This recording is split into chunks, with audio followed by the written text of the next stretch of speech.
నమః శివాయ నమః శివాయ ఓం నమః శివాయ. భక్తులందరికీ నమస్కారం అండి. ఎలా ఉన్నారు? బాగున్నారా? ఇంకా ముందుగా చెప్పాల్సింది ఏంటంటే, మీరందరూ మా ఛానల్ సబ్స్క్రైబ్ చేశారా? అలాగే బెల్ సింబల్ కూడా ప్రెస్ చేయండి, లైక్ చేయండి, షేర్ చేయండి. ఇప్పుడు చెప్పే విషయాలు ఏంటంటే, ఆధ్యాత్మిక భక్తి విషయాలు మా ఛానల్లో ఉంటాయి. దేవాలయాలు, అలాగే స్థల పురాణాలు, భక్తి గీతాలు, అష్టోత్తర నామాలు, అలాగే సబ్స్క్రైబ్ చేసిన వాళ్ళందరికీ, లైక్ చేసిన వాళ్ళందరికీ, కామెంట్ పెట్టిన వాళ్ళందరికీ అందరికీ చాలా చాలా చాలా ధన్యవాదములు. ఎలా ఉంటున్నాయండి మా ఛానల్లో వచ్చే భక్తి విషయాలు? బాగుంటున్నాయా? మీ మనసులో హత్తుకుంటున్నాయా? గొప్ప గొప్ప విషయాలు ఇంకా ఇంకా నాకు తెలియాలని, అవన్నీ మీకు చెప్పాలని నేను అనుకుంటున్నాను. నమస్కారం. మీ శ్రేయోభిలాషి మహేశ్వరి. స్వరూపులు శ్రీ వీరబ్రహ్మంగారు. బ్రహ్మంగారు బోధించిన దివ్య కాలజ్ఞానాన్ని అనేకమైన పరిశోధనా విశేషాలతో సవివరంగా గతంలో మీకు క్యాసెట్ల రూపంలో అందించాను. అత్యంత భక్తి ప్రపత్తులతో వాటిని ఆదరించిన ఆంధ్ర భక్త జనావళికి ధన్యవాదములు సమర్పిస్తున్నాను. మీ అందరకు వాగ్దానం చేసిన ప్రకారంగా శ్రీ వీరబ్రహ్మేంద్ర స్వామి వారి సంపూర్ణ చరిత్రను 2 భాగములుగా మఠాధిపతులు శ్రీ శ్రీ శ్రీ వీరభోగ వసంత వెంకటేశ్వర స్వామి వారి దివ్యాశీస్సులతో సమర్పిస్తున్నాను. 8,64,000 సంవత్సరాల ద్వాపర యుగం సమాప్తమైంది.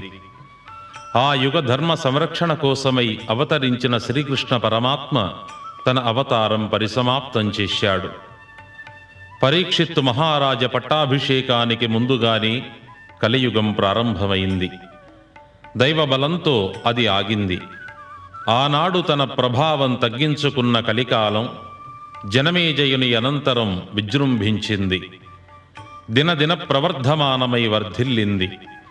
సకల మానవ సమూహాల మనస్సులను ఆవరించింది. బుద్ధులను పెడత్రోవలు పట్టించింది. జ్ఞానులను సైతము అజ్ఞానులుగా మార్చింది. పండితులు పామరుల వలె ప్రవర్తించేటట్లు చేసింది. రాజులను రాక్షసులుగా మార్చింది. పాలకులను పీడాకారకులుగా మార్చింది. వావి వరుసల గంగలో కలుస్తున్నాయి. కుల మత వర్గముల పేరున మారణ హోమాలు విజృంభించాయి. కుల కలహాలు, మత ద్వేషాలు, మంటలు మహాజ్వలంగా చెలరేగిపోయాయి. కనుచూపు దూరంలో కలికాలంలో ధర్మం కనిపించకుండా పారిపోయింది. అణువణువున అధర్మ తాండవించింది. పుణ్యాత్మలను పాలించేవాడే లేకపోయాడు. ధర్మాత్ములకు ధరణిలో దారి లేకుండా పోయింది. సమస్త మృగ మానవ పశు పక్షి క్రిమి కీటక స్థావర జంగమాదులలో ఆవరించిన కలికాలపు ఆవేశ కావేశపూరిత క్షోభకు అంతే లేకుండా పోయింది. ఆ పాపపు భారాన్ని భరించలేక భూదేవి కృంగిపోయింది. హృదయం వికలమైంది. కన్నీరు కట్టలు తెంచుకుంది. దిక్కులేని ధరణీ దేవత దానవ సంహారి దామోదరుని వద్దకు వెళ్లి మొరబెట్టుకుంది. ఆదినారాయణుడు సకల పాప నిర్మూలన కంకణాధారుడై శంఖు చక్ర గదాదులను ధరించాడు. అట్టహాసంగా అధర్మదేవతపై యుద్ధానికి సిద్ధమై అపశకునాలు గోచరించి ఆగిపోయాడు. తన శక్తికి మించిన పాపపు శక్తిని హరించటం తన ఒక్కడి వలన కాదని నిర్ణయించుకున్నాడు. బ్రహ్మ, ఈశ్వర, ఇంద్ర, సూర్యులను స్మరించాడు. బ్రహ్మ, విష్ణు, మహేశ్వర, ఇంద్ర, సూర్యులు వైకుంఠంలో సమాలోచనలు చేశారు. జగత్పిత, తమ సృష్టి విధాత, సృష్టికర్మ, పరమాత్మ ఓంకార పురుషుని ప్రార్థించి సమస్య విన్నవించుకున్నారు. ఆదినారాయణ, నీవు వీరంభొట్లయ్య, వీరప్పయ్య, వీరబ్రహ్మేంద్రుడు అనే 3 నామములతో ఒకే అవతారము ధరించి మానవులలో మానవుడవై జన్మించు. మానవుడవై అవతరించినా నీ మహిమలు, శక్తి విశేషాలు యథాతథంగా ఉంటాయి. కృత, త్రేత, ద్వాపర 3 యుగాల పాపమును తనలో కలుపుకొని ఉన్న ఈ కలియుగ ధర్మ సంరక్షణ నిర్వహణ నీ ఒక్కని వలన కాదు. నా దివ్యశక్తిని నీకు కొంత అందిస్తున్నాను. ఈ శక్తి ప్రభావంతో భూత భవిష్యత్ వర్తమాన కాలజ్ఞాన విశేషాలను కాలజ్ఞాన రూపంలో మానవులకు ముందుగానే తెలియజెప్పు. నీ ద్వారా బోధించబడిన కాలజ్ఞాన వాక్యములు యథార్థంగా అక్షర సత్యంగా జరుగుతాయి. భవిష్యత్తును ముందుగానే తెలుసుకున్న మానవులలో ఎవరైతే ధర్మబద్ధంగా జీవిస్తూ భక్తి విశ్వాసాలు కలిగి ఉంటారో అటువంటి వారిని పుణ్యాత్ములుగా నిర్ణయించి రక్షించు. మిగిలిన వారందరూ కాలజ్ఞానము ప్రకారం జరిగే మహాప్రళయాలలో నశించిపోతారు.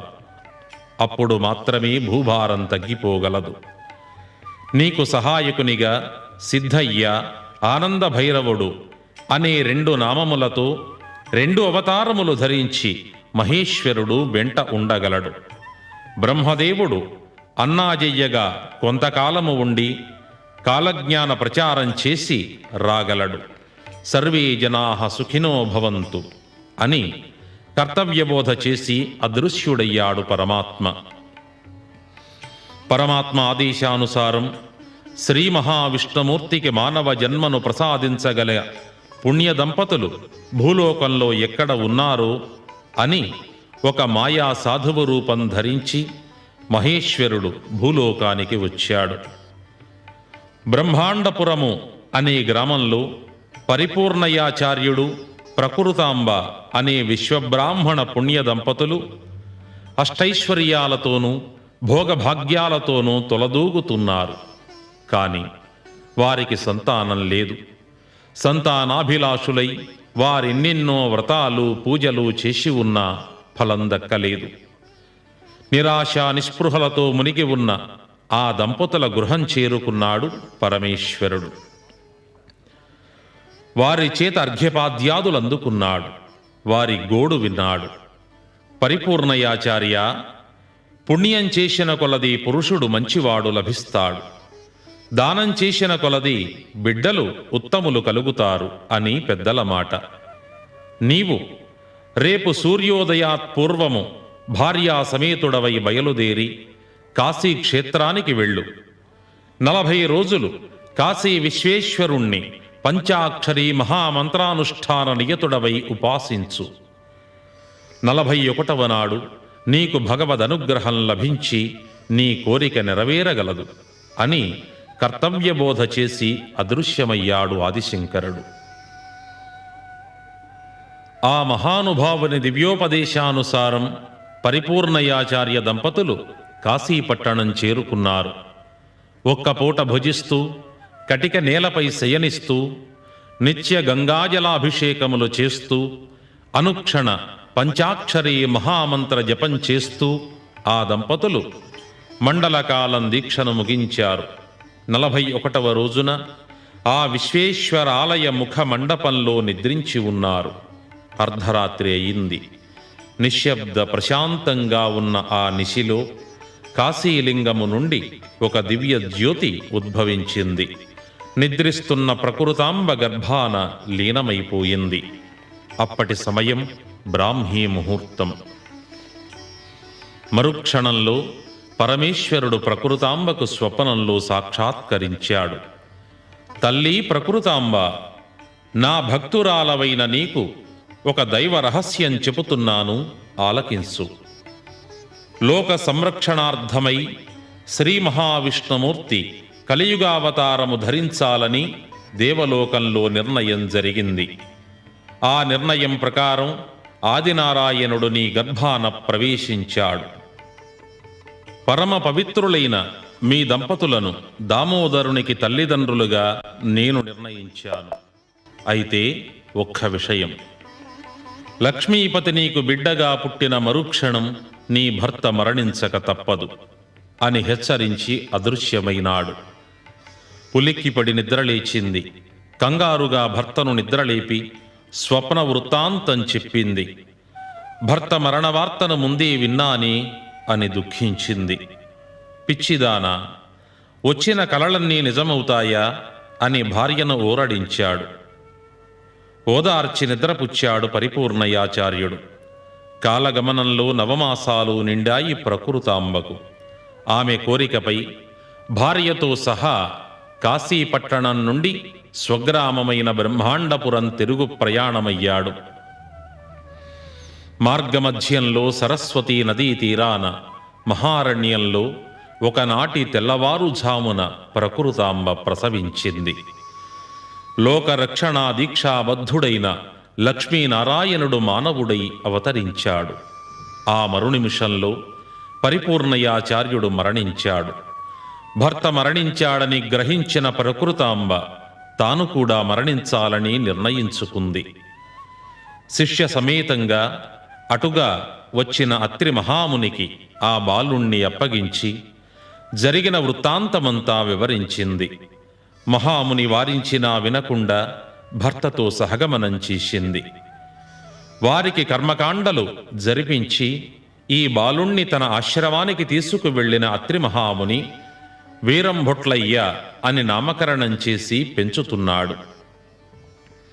ఇది ఇలా ఉండగా కన్నడ దేశంలోని నందికొండలో పాపాగ్ని అనే మఠం ఉంది.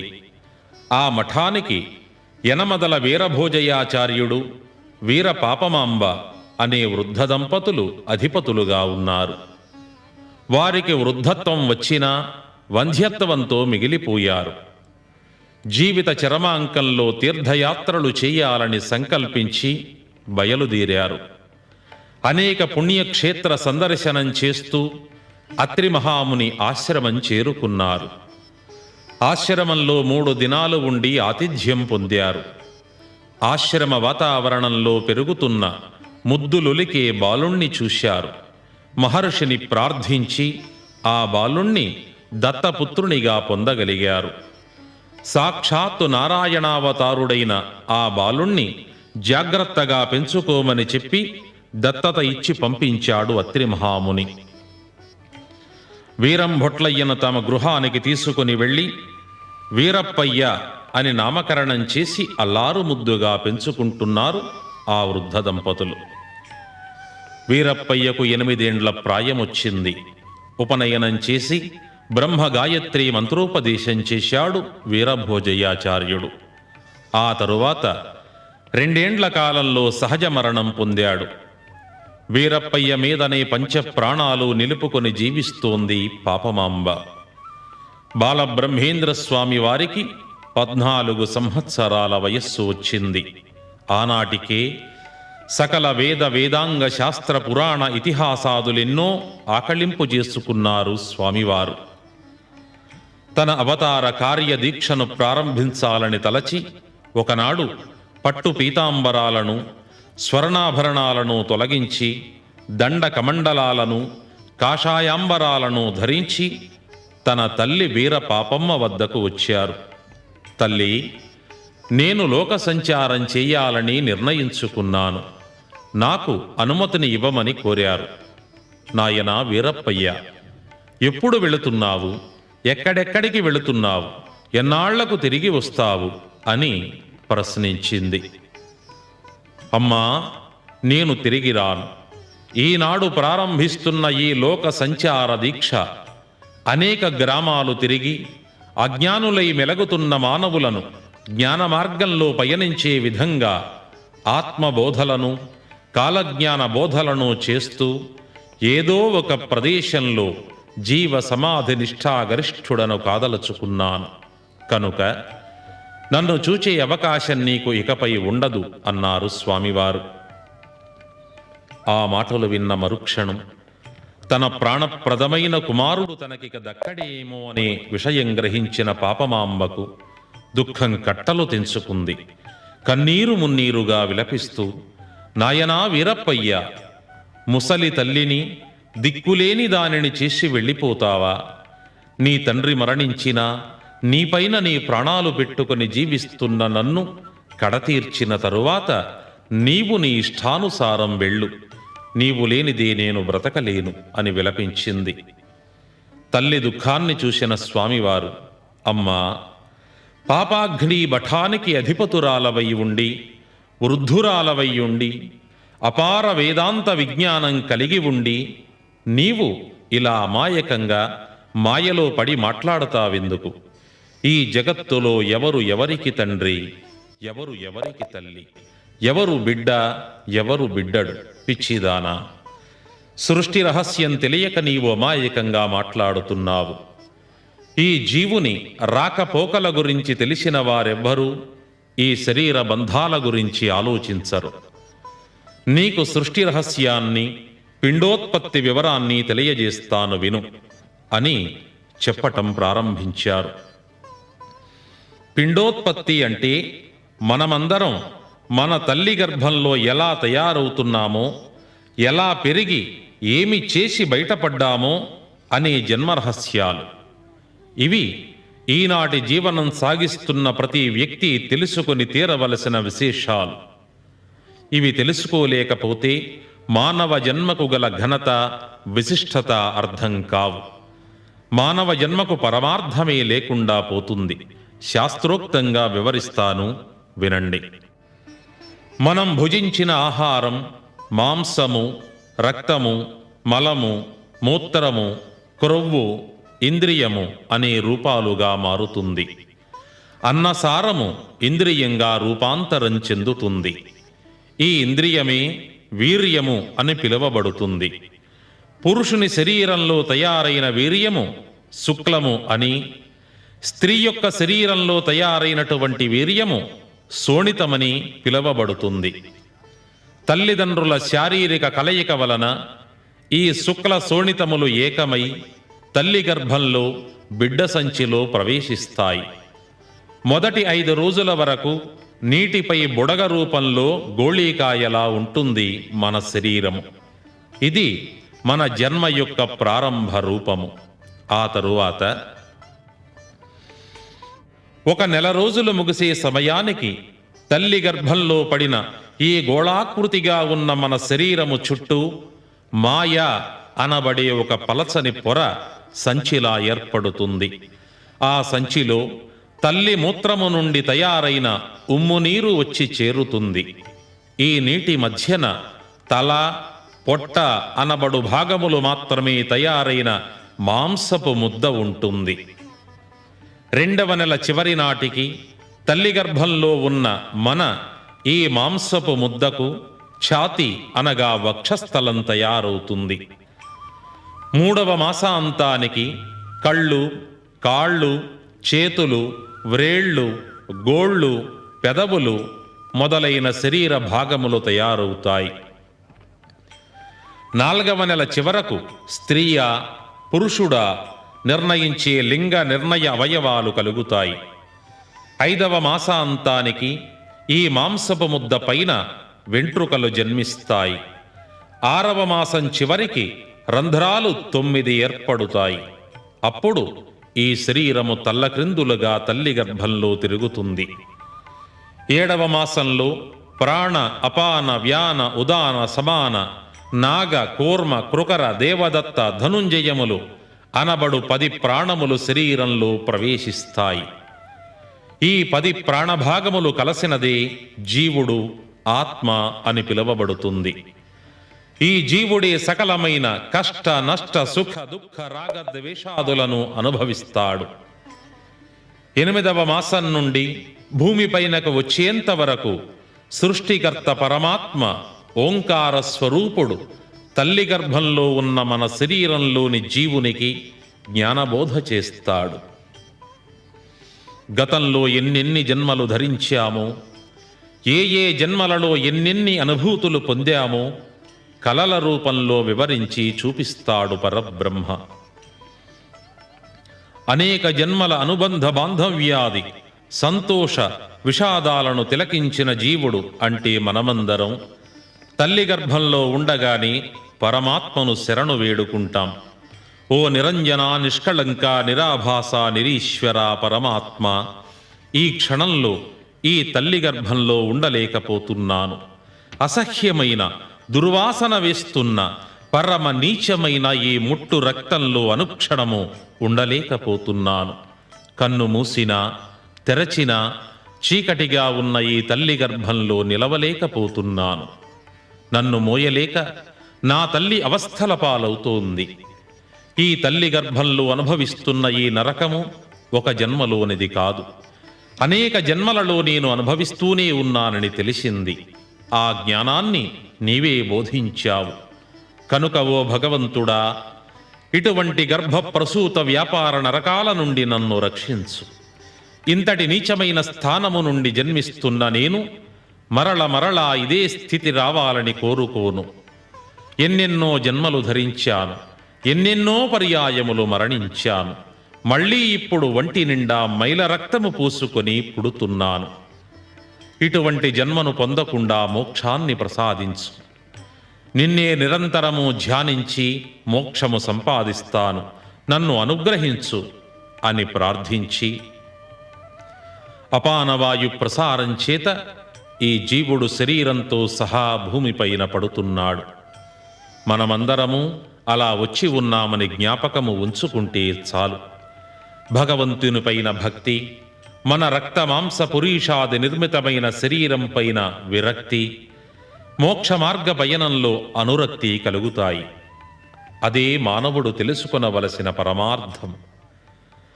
అలా జన్మించిన ఈ శరీరం కొన్ని సంవత్సరాల తరువాత శిథిలమై వృద్ధత్వం పొంది నశించిపోతుంది. దానిని తగులబెట్టి లేదా భూస్థాపితం చేస్తారు. మట్టిలో మట్టిగా ఇది కలిసిపోతుంది. ఇంతటి జీవన జనన మరణ చక్ర పరిభ్రమణంలో తల్లి, తండ్రి, అన్న, అక్క, తమ్ముడు, చెల్లి, భార్య, భర్త, పిల్లలు అనే మమకారాలకు అనుబంధాలకు స్థానము ఎక్కడ?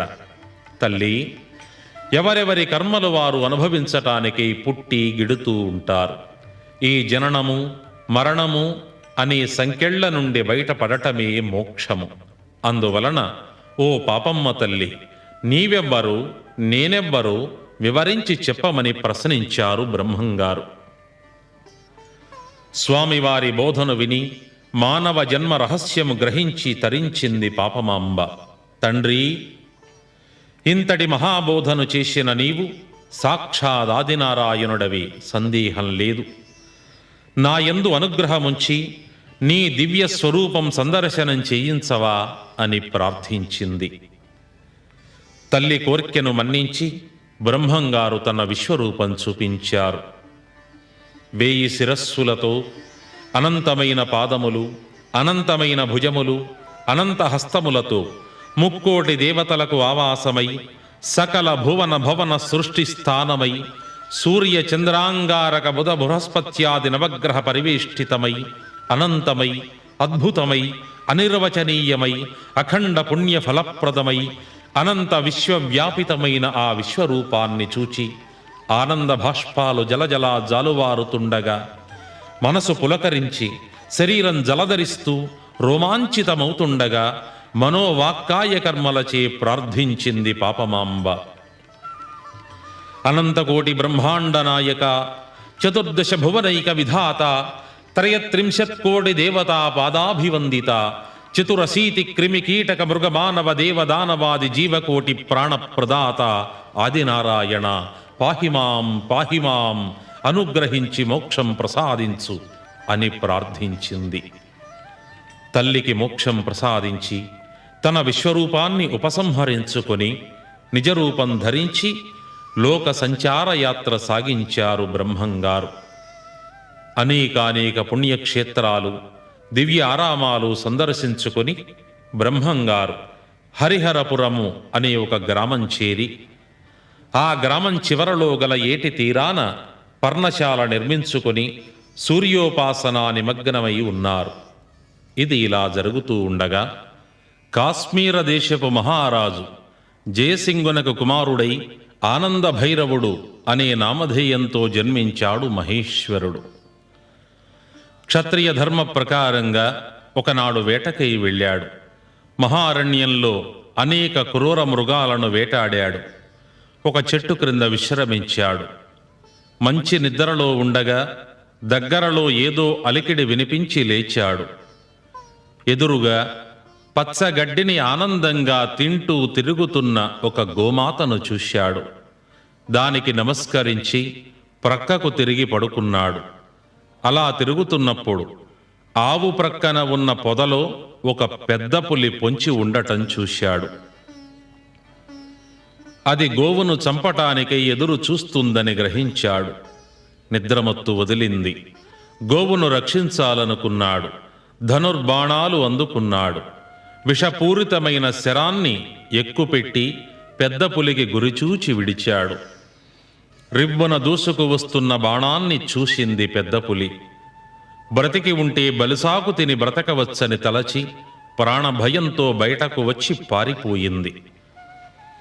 కళ్ల ముందు హఠాత్తుగా కనిపించిన పెద్ద పులిని చూసి బెదిరిపోయింది గోమాత. కంగారుగా ఎటు పారిపోవాలో అర్థం కాక దూసుకు వస్తున్న బాణానికి అడ్డంగా వచ్చింది. చూస్తూ ఉండగానే ఆ విషపూరితమైన శరము గోగర్భంలోనికి దూసుకుపోయింది. అంబా అని హృదయ విదారకంగా అరచి క్రిందపడి గిలగిలా కొట్టుకొని మరణించింది.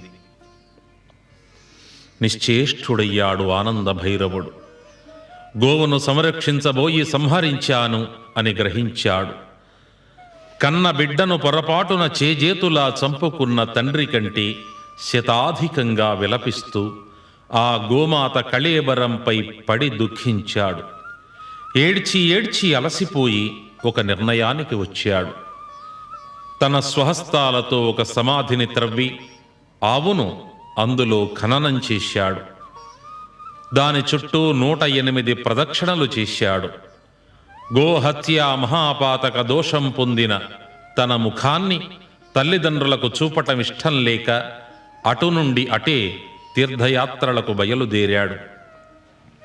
ఎందరినో వేడుకున్నాడు. ఎవ్వరూ మార్గం చెప్పలేకపోయారు. తిరుగుతూ తిరుగుతూ హరిహరపురం చేరుకున్నాడు. వీరప్పయ్య స్వామిని చూశాడు. బ్రహ్మతేజో విరాజితుడై ప్రకాశిస్తున్న ఈ మహాత్ముని వల్లనే తనకు పరిష్కారం లభిస్తుందని నమ్ముకున్నాడు. పాదాలంటి శరణు వేడుకున్నాడు. ప్రశాంత గంభీరంగా ఆనంద భైరవుణ్ణి చూసిన స్వామివారు, ఆనంద భైరవ, నీవు మానవ జన్మ ధరించిన మహాశివుడవు. మాయలో నుండి బయట పడలేకపోతున్నావు. నీవు పశుపతివైనా నీ గోహత్య మహాపాతకం వదలదు. నీవు ఈ జన్మను చాలించు. మరు జన్మలో మహమ్మదీయుల గర్భాన జన్మించు. నీ పాతకం వీడిపోతుంది. అంతవరకు నీకోసమై ఎదురు చూస్తూ ఉంటాను అని పలికి ద్వాదశాక్షరీ మహామంత్రాన్ని ఉపదేశించి పంపించారు. ఆ తరువాత కొద్ది దినాలకు స్వామివారు హరిహరపురాన్ని విడిచిపెట్టి బనగానుపల్లె అనే గ్రామానికి చేరుకున్నారు. బనగానుపల్లె చేరిన బ్రహ్మంగారు ఆ గ్రామం మధ్యలో ఉన్న ఒక భవంతి వద్దకు వచ్చి దాని అరుగులపైన నిద్రించారు. తెల్లవారి తలుపులు తెరిచిన ఆ ఇంటి యజమానురాలు, వృద్ధురాలు, 100 ఆలమందలు కలిగిన భక్తురాలు గరిమిరెడ్డి అచ్చెమ్మ తన వీధి అరుగులపైన నిద్రిస్తున్న బ్రహ్మంగారిని చూసింది. అపార తేజస్సుతో వెలుగుతున్న ఈ బాలుడు ఎవ్వరో, ఎక్కడివాడో అని ఆలోచిస్తూ నిద్రలేపింది. నాయనా, నీవెవరవు అని ప్రశ్నించింది. చిరునవ్వులొలకబోస్తూ స్వామివారు, అమ్మా అచ్చెమ్మ తల్లి, నాకు ఒక ఊరని గాని పేరని గాని లేదు. ఎవరు ఏ పేరున పిలిచితే ఆ పేరునే పలుకుతాను. నాకు ఆవులు కాయటమన్నా, ఆవులకు వచ్చే వ్యాధులకు వైద్యం చేయాలన్నా చాలా ప్రీతికరం. నీవు అనుమతి ఇస్తే నీ ఇంట గోపాలకుడిగా ఉంటాను అని కోరారు బ్రహ్మంగారు. ఆనందంగా అంగీకరించింది అచ్చెమ్మ. స్నాన సంధ్యాద్యనుష్ఠాన క్రియాకర్మలు ముగించుకొని ఆ ఇంటి యజమానురాలు, వృద్ధురాలు, 100 ఆలమందలు కలిగిన భక్తురాలు గరిమిరెడ్డి అచ్చెమ్మ తన వీధి అరుగులపైన నిద్రిస్తున్న బ్రహ్మంగారిని చూసింది. అపార తేజస్సుతో వెలుగుతున్న ఈ బాలుడు ఎవ్వరో, ఎక్కడివాడో అని ఆలోచిస్తూ నిద్రలేపింది. నాయనా, నీవెవరవు అని ప్రశ్నించింది. చిరునవ్వులొలకబోస్తూ స్వామివారు, అమ్మా అచ్చెమ్మ తల్లి, నాకు ఒక ఊరని గాని పేరని గాని లేదు. ఎవరు ఏ పేరున పిలిచితే ఆ పేరునే పలుకుతాను. నాకు ఆవులు కాయటమన్నా, ఆవులకు వచ్చే వ్యాధులకు వైద్యం చేయాలన్నా చాలా ప్రీతికరం. నీవు అనుమతి ఇస్తే నీ ఇంట గోపాలకుడిగా ఉంటాను అని కోరారు బ్రహ్మంగారు.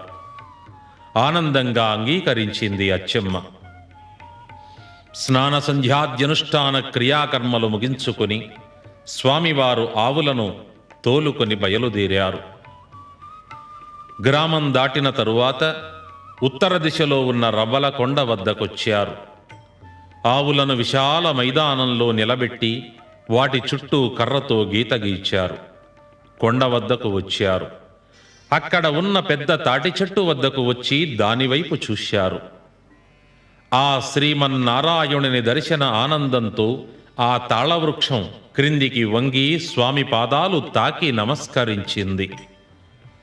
దాని నుండి కొన్ని ఆకులను త్రెంచుకున్నారు బ్రహ్మంగారు. తాటి చెట్టు యథాప్రకారం లేచి నిలబడింది. దగ్గరలో లభించిన పెద్ద గులజారి ముండ్లను ఘంటంగా ఉపయోగించుకునే నిమిత్తమై సేకరించుకుని బ్రహ్మంగారు రవ్వల కొండలో ఉన్న గృహలోనికి వెళ్ళారు. సాయంత్ర సమయానికి వెలుపలికి వచ్చారు. బ్రహ్మంగారు గీచిన గీతలో ఉన్న ఆవులన్నీ అక్కడే ఉన్నాయి. విశ్రాంతిగా పడుకొని నెమరు వేసుకుంటున్నాయి.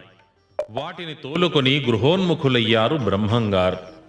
అచ్చమ్మ ఆవులను లెక్కించుకుంది. ఆవుల కడుపులు నిండుగా ఉండటాన్ని చూచి, వీరప్పయ్య, ప్రతిరోజు ఇలాగే మేపుకొని రానాయనా అని చెప్పింది.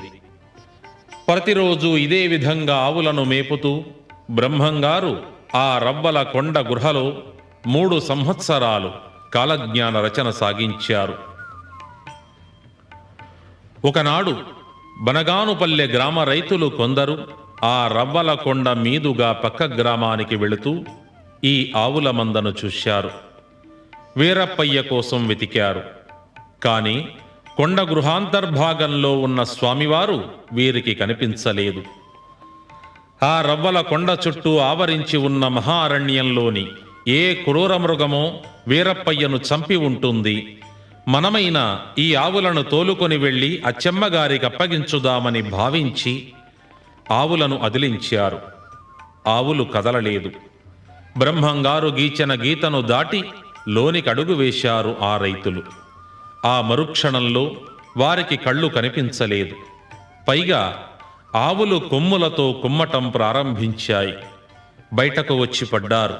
అప్పుడు మామూలుగానే కనిపించింది చూపు. ఆశ్చర్యపోయారు. ఈ విషయం అచ్చమ్మగారికి వెళ్ళి చెబుతూ ఉన్నారు వారు. అదే సమయంలో బ్రహ్మంగారు ఆవులను తోలుకొని ఇంటికి వచ్చారు. ఈ వీరప్పయ్య ఆవులను ఎక్కడకు తీసుకువెళుతున్నాడో, ఏం చేస్తున్నాడో స్వయంగా తెలుసుకోవాలని నిర్ణయించుకున్నది అచ్చమ్మ.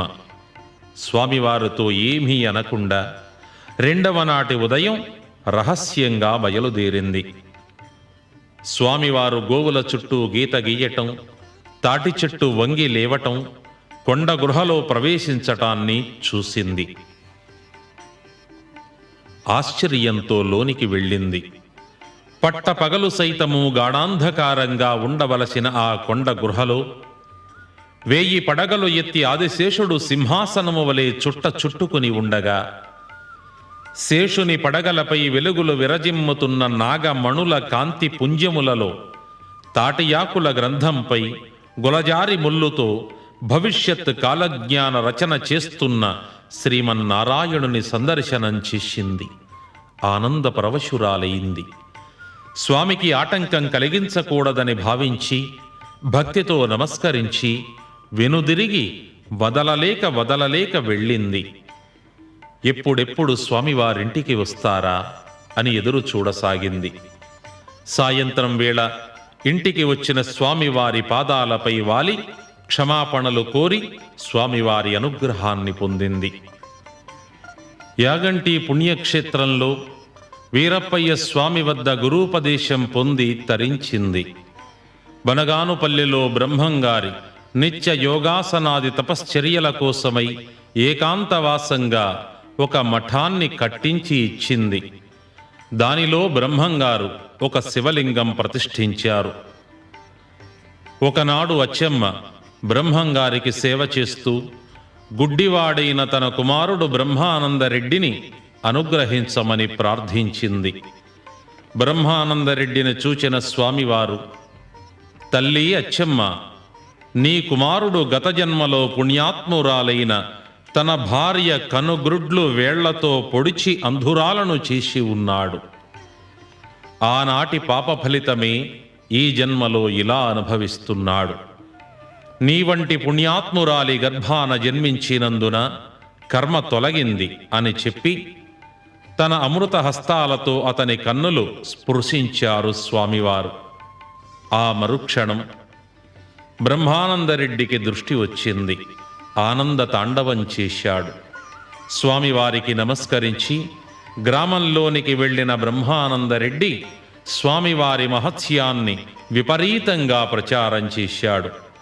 ఈ విషయం ఆ నోట పడి బనగానుపల్లె నవాబు గారి చెవిన పడింది.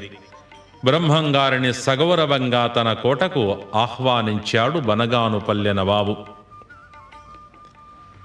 వచ్చిన బ్రహ్మంగారికి పాద్యాదులు ఇచ్చి తన ఇంట ఆతిథ్యాన్ని స్వీకరించమని కోరాడు. అతని కోరిక మన్నించారు స్వామివారు. నవాబు తనకిష్టమైన మత్స్య మాంసాహార పదార్థాలతో బ్రహ్మంగారికి భోజనము ఏర్పాటు చేశాడు. ఆ మాంస పళ్ళెంపై బ్రహ్మంగారు నీళ్లు చల్లారు. మరుక్షణమే ఆ మాంస పదార్థాలు మధుర ఫలాలుగా మారిపోయాయి. నవాబు క్షమించమని ప్రార్థించాడు. అతణ్ణి అనుగ్రహించి మంత్రోపదేశం చేసి తన శిష్యునిగా స్వీకరించారు బ్రహ్మంగారు. ఆ బనగానుపల్లె గ్రామ ప్రజలందరినీ వెంట తీసుకుని వెళ్ళి మేళతాళాలతో వేద మంత్రాలతో రవ్వలకొండ గృహాంతర్భాగంలో తాను రచించి ఉంచిన తాళపత్ర కాలజ్ఞానాన్ని పల్లకిలో పెట్టించి గ్రామం మధ్యలోనికి తెచ్చారు. అక్కడ ఒక పాతర త్రవ్వించి దానిలో తన కాలజ్ఞాన గ్రంథాలలో 3 భాగాలను స్థాపితం చేశారు. ఒక భాగాన్ని తన వద్దనే ఉంచుకున్నారు. ఆ పాతర పైన ఒక చింత చెట్టు నాటారు. ఓ బనగానుపల్లె గ్రామ ప్రజలారా, మీ గ్రామానికి ఏ ప్రమాదం రాబోతున్నా ఈ చింత చెట్టు 2 కొమ్మల మధ్య నుండి చీము రక్తము కారుతుంది. ఇంటింటికి మహా నైవేద్యాలు చేసి ఈ చెట్టును పూజించండి. మీకు శుభం కలిగి ఈ చీము రక్తము ద్రవము పసుపు కుంకములుగా మార్పు చెందుతుంది. నేను వీరభోగ వసంతరాయులుగా వచ్చే ముందుగా ఈ చింత చెట్టుకు చేమంతి పూలు పూస్తాయి. అంతవరకు ఈ కాలజ్ఞానాన్ని ఎవ్వరూ తాకలేరు. ఇది మీ గ్రామస్తులకు నేను ఇస్తున్న వరము అని తెలియచెప్పి వారి వద్ద సెలవు తీసుకుని గ్రామం విడిచి బయలుదేరారు బ్రహ్మంగారు. అనేక గ్రామాలు సంచారం చేసి కందిమల్లయ్యపల్లె అనే ఒక గ్రామం చేరుకున్నారు. ఆ గ్రామంలో తన కులవృత్తి అయిన వడ్రంగపు పని చేస్తూ అమాయకుని వలె జీవనం సాగిస్తున్నారు. అమాయకునిలా కనిపిస్తున్న బ్రహ్మంగారిని గ్రామస్తులు వెర్రి వీరన్న అని పిలుచుకుంటున్నారు. కొంతకాలానికి ఒకనాడు కందిమల్లయ్యపల్లె గ్రామ పెద్దలు గ్రామదేవత పోలేరమ్మకు తిరునాళ మహోత్సవాలు చేయాలని నిర్ణయించుకున్నారు. ఇంటింటికి తిరిగి విరాళాలు వసూలు చేస్తూ బ్రహ్మంగారి దగ్గరకు కూడా వచ్చారు. బ్రహ్మంగారిని కూడా చందా అడిగారు. బ్రహ్మంగారు కూడా వారి వెంట బయలుదేరారు. ఊరంతా తిరిగి వసూళ్లు పూర్తి చేసుకుని పోలేరమ్మ గుడి అరుగులపై వచ్చి కూర్చున్నారు. ఓయి వెర్రివీరన్న, ఊరందరి సొమ్ము వసూలయింది, నీ సొమ్మెప్పుడిస్తావని ప్రశ్నించాడు ఒక పెద్ద. దేనికైనా సమయం రావాలి కదా అని నవ్వారు బ్రహ్మంగారు. ఇంకా ఎప్పుడా సమయం అని పొగాకు చుట్టుకుంటూ అడుగుతూ ఇంకొక పెద్ద చుట్టకు నిప్పు లేదని బాధపడ్డాడు. గర్భాలయంలో ఉన్న పోలేరమ్మ విగ్రహం వైపు చూసి బ్రహ్మంగారు పోలేరి నిప్పుతేవే అని పిలిచారు. భళ్ళునగ ఆలయ ద్వారాలు తెరుచుకున్నాయి. గల్లు గల్లున గజ్జల రవళితో అమ్మవారి విగ్రహం అలా కదలి వస్తోంది. గ్రామ పెద్దల గుండెలు జల్లుమన్నాయి. వెంటనే పలాయన మంత్రం పఠించారు. తన దగ్గరకు వచ్చి నిలచిన పోలేరమ్మతో, పోలేరి, నేనెవ్వరో తెలియజేయాలని మాత్రమే నిన్ను పిలిచాను. నిప్పుతో పనిలేదు, తీసుకుపో అనగానే నిప్పుల మూకుడుతో సహా వెళ్లి ఆలయంలో యథాతథంగా నిలిచింది. ఆ దృశ్యం చూచిన గ్రామ పెద్దలు గడగడలాడుతూ వచ్చి స్వామివారి పాదాలపై వాలిపోయారు. కమ్మటి కూరను తయారు చేసిన గరిటెకు అందులోనే తిరిగినా దాని రుచి తెలియనట్లే మా మధ్య ఇంతకాలమో ఉన్న మీ దైవత్వాన్ని గుర్తించలేని మూర్ఖులమయ్యాము. మీ వంటి వారి వల్ల మా గ్రామానికి అఖండ కీర్తి ప్రతిష్టలు రాగలవు. మీరు మా గ్రామంలోనే ఉండిపోవాలని ప్రార్థించి బ్రహ్మంగారిని ఒప్పించి సువిశాలమైన మఠాన్ని కట్టించి ఇచ్చారు గ్రామ ప్రజలు. ఆ మఠంలో వందలాది మంది శిష్యులకు ఉపదేశాలు ఇస్తూ మఠాన్ని అపర వైకుంఠంగా తీర్చిదిద్దారు స్వామివారు. గ్రామ ప్రజలందరూ ఒకమారు స్వామివారిని దర్శించి, స్వామి, శ్రీమన్నారాయణుని అవతారమైన నీ దర్శన భాగ్యంతో తరించాము. త్వరలో నీవు కళ్యాణమూర్తివై అనుగ్రహించి శ్రీ మహాలక్ష్మి సమేతుడవై నిత్య దర్శన భాగ్యం కలిగించవా అని ప్రార్థించారు. వారికి అంగీకారం తెలిపి స్వామివారు కళ్యాణం చేసుకోవాలని నిర్ణయించుకున్నారు. తన కోసమై మహాలక్ష్మీదేవి ఎక్కడ అవతరించి ఉన్నదో అని దివ్య దృష్టితో చూశారు. ఒక శుభముహూర్తం నిర్ణయించుకొని బయలుదేరారు. పెదకొమర్ల అనే గ్రామంలో శివకోటయాచార్యుడు, జగదాంబ అనే పుణ్యదంపతులు ఉన్నారు. వారికి ఒకనాడు పార్వతీదేవి స్వప్నంలో దర్శనమిచ్చి, లక్ష్మీదేవి మీకు కుమార్తెగా జన్మిస్తుందని వరమిచ్చింది. సంతానము లేని వారికి గోవిందుని భార్య లక్ష్మీదేవి కూతురై జన్మించింది. ఆమెకు గోవిందమాంబ అని నామకరణం చేశారు. అల్లారు ముద్దుగా పెంచుతున్నారు. యుక్త వయస్కురాలైన గోవిందమాంబకు వివాహం చెయ్యాలని అనేక సంబంధాలు తెచ్చాడు శివకోటయాచార్యుడు. కానీ ఎవరినీ వివాహమాడటానికి గోవిందమాంబ అంగీకరించలేదు. ఈ తుచ్చమానవులను వివాహమాడను, పరంధాముడే నా కోసం నడచి వస్తాడు, చూడండి అని పలికింది. తన కుమార్తెకు మతి భ్రమించిందేమోనని అనుమానంతో దిగులు చెందాడు శివకోటయాచార్యుడు. ఈ వృత్తాంతమంతా దివ్య దృష్టితో గ్రహించిన స్వామివారు పెదకొమర్ల గ్రామం చేరుకున్నారు. గ్రామంలోనే ఉన్న శివాలయంలో తన విడిది ఏర్పాటు చేసుకున్నారు. ఆ శివాలయ అర్చకుడు ఈశ్వరయ్య బ్రహ్మంగారికి సకల వసతులు కల్పించి ఆతిథ్యమిచ్చాడు. 3 రోజులు గడిచాయి. 4వ నాటి ఉదయం ఆలయం గద్దెలపై ఇద్దరూ కూర్చొని మాట్లాడుకుంటున్నారు. అంతలో కొందరు వ్యక్తులు ఒక శవాన్ని పాడెపై మోస్తూ ఏడుస్తూ అటుగా వస్తున్నారు. వారిని చూచి బ్రహ్మంగారు అడ్డుగా వెళ్ళారు. ఏమిటయ్యా ఇది అని ప్రశ్నించారు. స్వామి, ఇతను మావాడే. 3 రోజుల నాడు చనిపోయాడు. అంతకు ముందుగా 6 నెలలు పక్షవాతంతో మంచాన పడి ఉన్నాడు. ఈ రోజున మరీ ఎక్కువ దుర్వాసన వేస్తున్నాడు. బంధువులందరూ రాకపోయినా ఇతన్ని శ్మశానానికి తీసుకువెళుతున్నాము అన్నారు. ఆ మాటలు విన్న స్వామివారు, అయ్యలారా, త్వరపడి ఈ వెంకటరెడ్డిని దహనం చెయ్యకండి. ఇతనికి ఇంకా 21 సంవత్సరాల ఆయుర్దాయము ఉంది. ఇతనికి 6 బిడ్డలు పుట్టే యోగం కూడా ఉంది, దింపండి అన్నారు. ఆ శవాన్ని మోస్తున్నవారు, వెంట వస్తున్నవారు స్వామివారిని పిచ్చివాడిగా భావించారు. ఎవరైనా వింటే నవ్విపోతారు, వెళ్ళెళ్ళవయ్యా.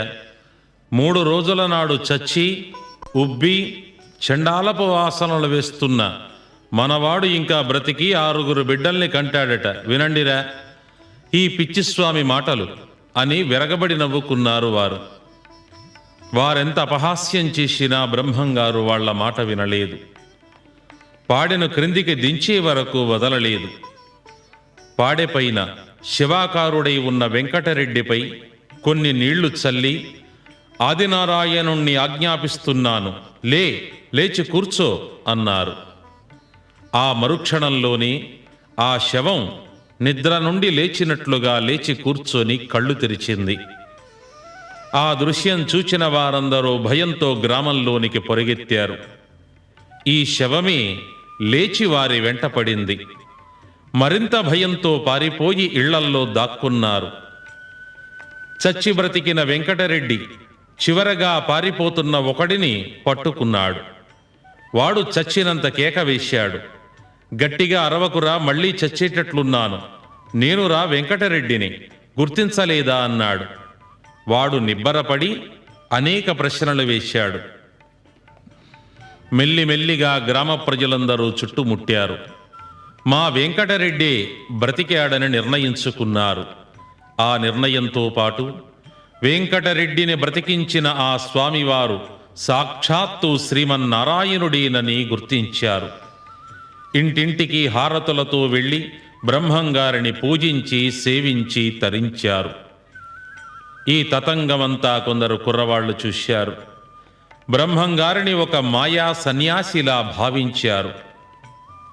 బ్రహ్మంగారి బండారాన్ని బయటపెట్టి గ్రామ ప్రజలందరి ముందు తమ అతి తెలివితేటలు నిరూపించుకోవాలనుకున్నారు. తమ స్నేహితుణ్ణి ఒకణ్ణి పాడెపై పడుకోబెట్టి చచ్చినట్లుగా నటిస్తూ దొంగ ఏడుపులతో బ్రహ్మంగారి వద్దకొచ్చారు. మళ్లీ బ్రహ్మంగారి వద్దకు ఏదో శవం వచ్చిందని తెలిసి గ్రామ ప్రజలంతా ఆలయం దగ్గరకు వచ్చేశారు. ఈ కుర్రవాళ్లు శవాన్ని మోస్తూ స్వామివారి వద్దకు వచ్చి, స్వామి, చనిపోయిన వాళ్లను బ్రతికించటానికి వచ్చిన నారాయణ స్వరూపులట కదా మీరు? మావాడు మాట్లాడుతూనే మరణించాడు, వీణ్ణి బ్రతికించి పుణ్యం కట్టుకోండి అని దొంగ ప్రార్థనలు చేశారు.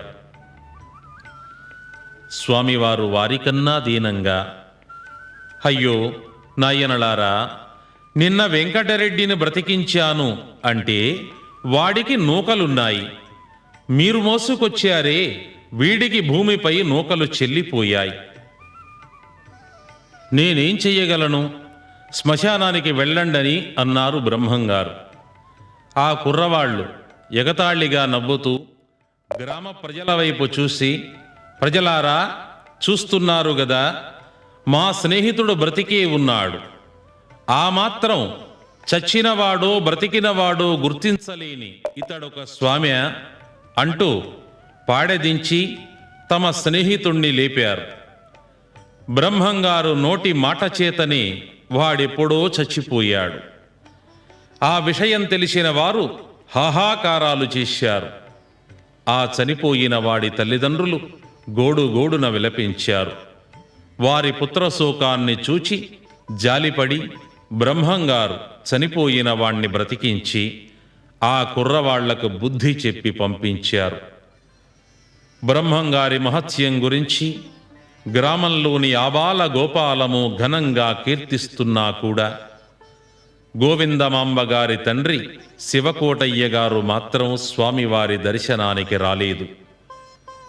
ఆనాటి రాత్రివేళ స్వామివారే ఒక ఎరుకలసాని వేషాన్ని ధరించి శివకోటయాచార్య దంపతులకు స్వప్నంలో సాక్షాత్కరించారు. నీ కుమార్తెను శివాలయంలో ఉన్న స్వామికి ఇచ్చి వివాహం చేస్తే శుభం కలుగుతుంది, లేదా నీ కుమార్తె నీకు దక్కదని హెచ్చరించి కలలో అదృశ్యమయ్యారు. తెల్లవారింది.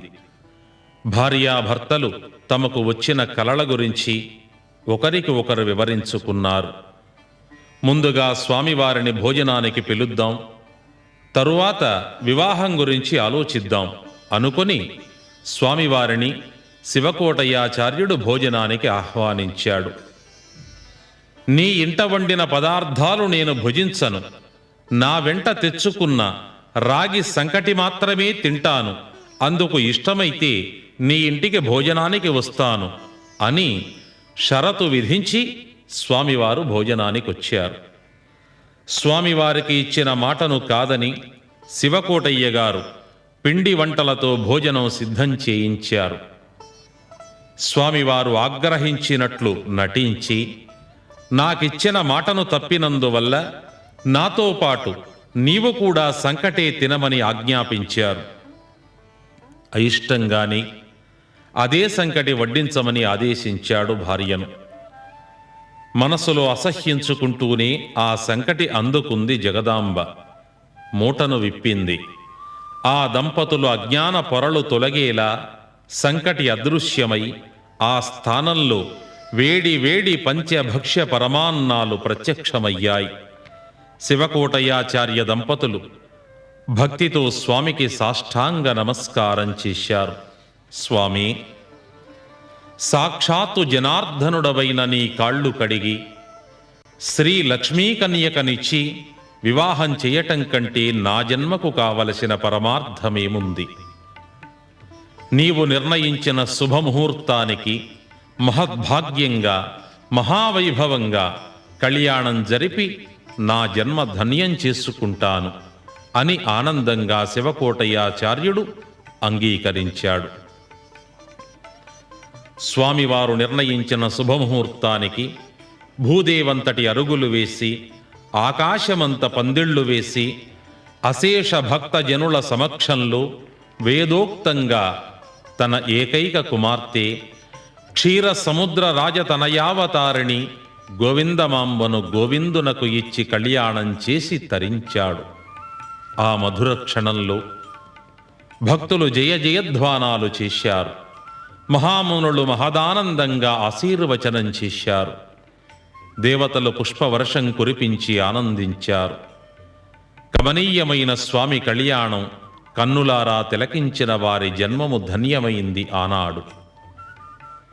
ఆనాడు అంత రమ్యంగా జరిగిన కళ్యాణ మహోత్సవం ఈనాటికి ప్రతి సంవత్సరం మహాశివరాత్రి పర్వదినాన కడప జిల్లా కందిమల్లాయపల్లెలోని శ్రీ బ్రహ్మంగారి మఠంలో మహావైభవంగా నిర్వహించబడుతోంది. అత్తవారింట కొన్నాళ్లున్న తరువాత తనకు ప్రప్రథమంగా కలిగిన పుత్ర సంతానాన్ని అత్తమామలకు దత్తుగా ఇస్తానని వాగ్దానం చేసి భార్యాసమేతులై బయలుదేరిన బ్రహ్మంగారు అల్లాడుపల్లె, అహోబిలము, మహానంది, శ్రీశైలము, శ్రీకాళహస్తి, తిరుపతి, కంచి, పళని, చిదంబరము, రామేశ్వరము మొదలైన పుణ్యక్షేత్రాలు సందర్శించి మఠానికి చేరుకున్నారు.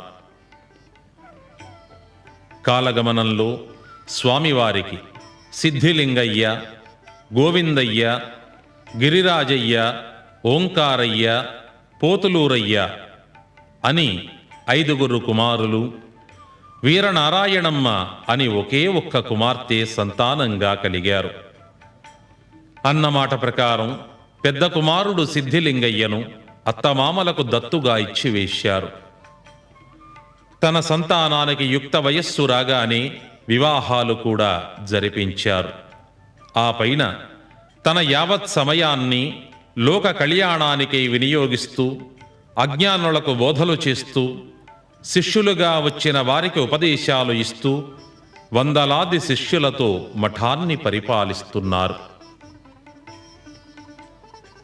ఇది ఇలా ఉండగా బ్రహ్మంగారి మఠానికి 7 మైళ్ళ దూరంలో గల ముడుమాల అనే గ్రామంలో పీరుసాహెబు ఆదంబి అనే దూదేకుల మహమ్మదీయ దంపతులు నివసిస్తున్నారు.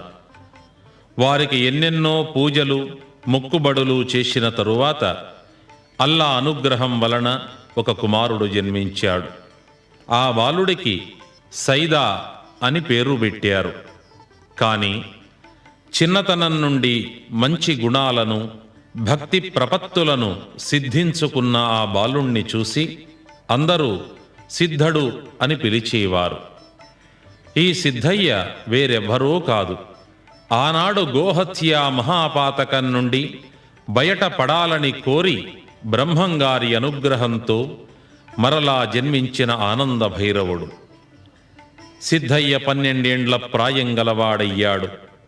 పూర్వజన్మ జ్ఞాన సంపన్నుడై ఉన్నందున మానవ జన్మకు గల పరమార్థము ఏమిటో తెలుసుకోవాలని తహతహలాడిపోయాడు. తనకు పారమార్థిక విజ్ఞానాన్ని అందించగల గురుదేవుడు ఎవరు, ఎక్కడ ఉన్నాడు అని సద్గురువుల వేటలో పడ్డాడు. ఎందరెందరినో ప్రశ్నించాడు. చివరకు శ్రీ వీరబ్రహ్మేంద్ర స్వామివారి గురించి విన్నాడు. స్వామి నామాన్ని విన్న మరుక్షణంలో సిద్ధయ్య శరీరం జలధరించింది, మనసు పులకరించింది. ఆ స్వామి నామం వింటేనే ఇంత ఆనందం కలుగుతోంది. ఇక స్వామివారి దివ్య స్వరూపం దర్శిస్తే ఎలా ఉంటుందో అని ఆలోచించి తల్లిదండ్రులకు గాని స్నేహితులకు గాని ఎవ్వరికీ చెప్పకుండా అటు నుండి అటే కందిమల్లయ్యపల్లెకు ప్రయాణమయ్యాడు. సువిశాలమైన మఠ ప్రాంగణంలో పాదం పెట్టాడు.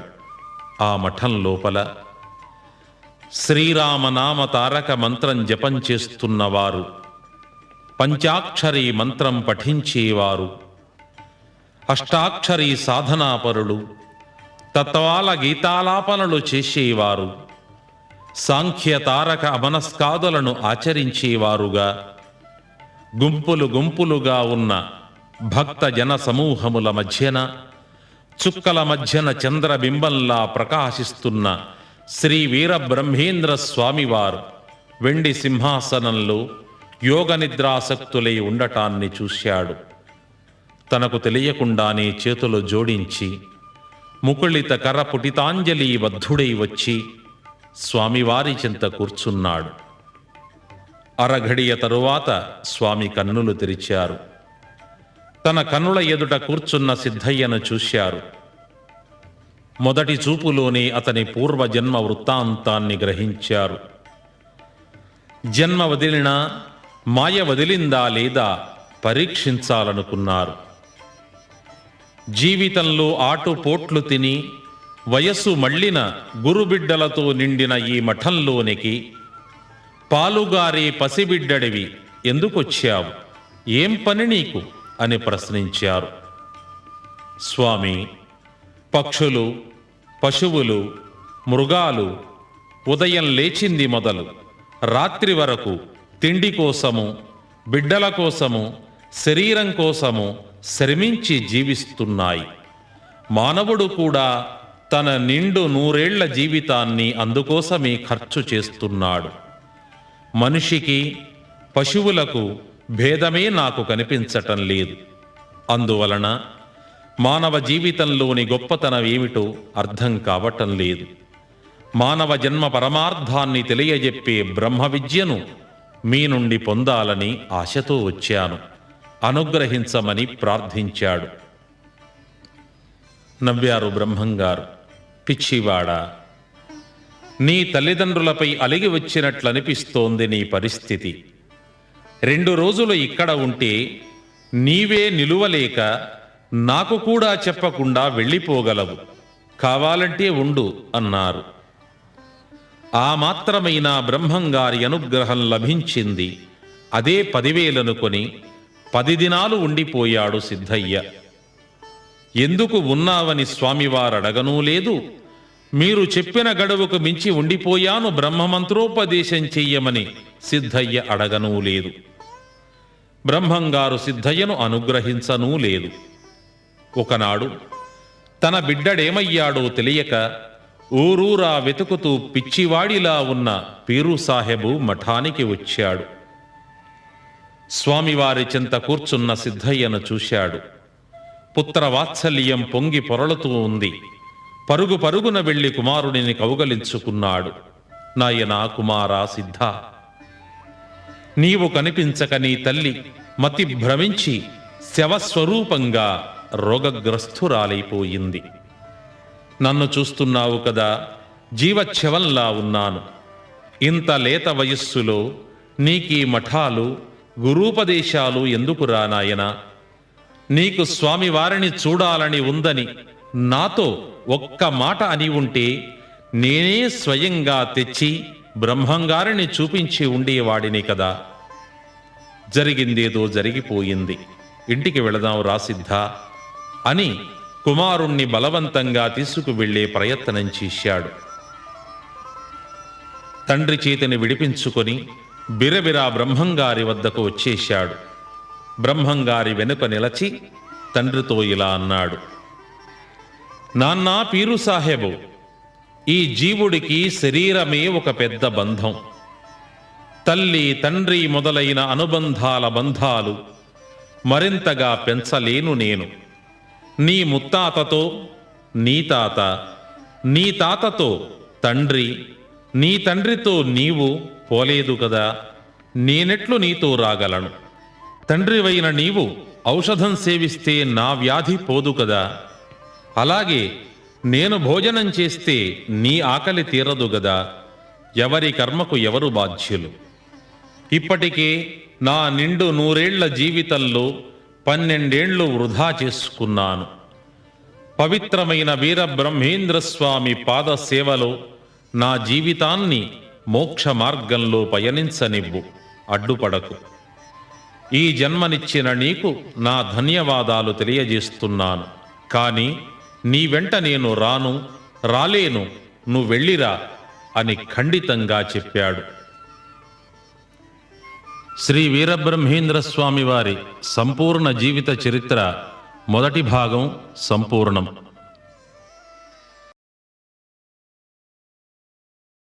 చిన్న లైక్ చేయండి, మాకు సపోర్ట్ చేయండి. Thank you.